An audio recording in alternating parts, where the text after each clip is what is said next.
Ron, anak! Lovely! Lovely! Tulong! Lovely! Tulong! Ron, ano nangyari sa kanya? Lovely! Kailangan tulong! Bilisan mo! Anak, kung bibitaw, anak! Anak, kung bibitaw, bitaw!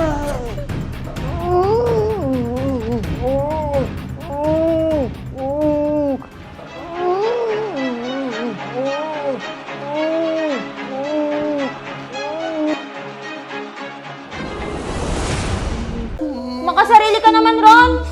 Paano ako makakapag-aral kung ganyan ka? Kasi pangit to, pangit. Ayaw ko na. Hayaan mo anak, ibibili kita ng bagong mong laruan. Talaga po? Yay! Oo anak, Basta promise mo po yan, ha? oo.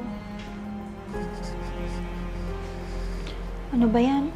Ang tanda-tanda na nga ni Ron, nagpapabili pa ng laruan. Gusto mo anak, ng marami pang laruan? Opo.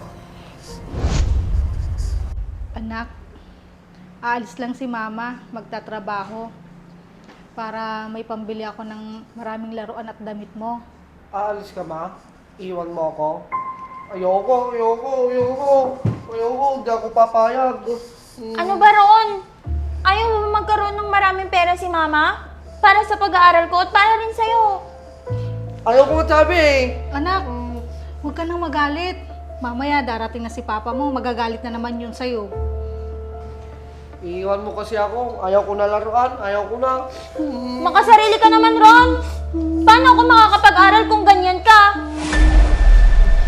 Anak, intindihin na lang natin ang kalagayan ni Ron. Hindi, Ma. Palagi na lang yan yung inuuna mo. Paano naman ako?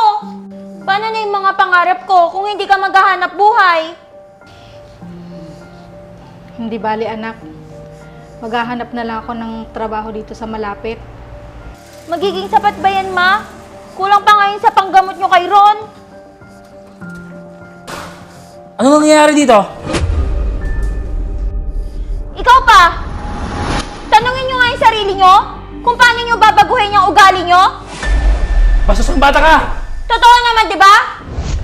Gerald! Lovely! Tama na nga yan! Bakit hindi na lang kayo mag-abroad para matustusan nyo kaming pamilya nyo? Pa, sana naman matauhan na kayo. Hindi yung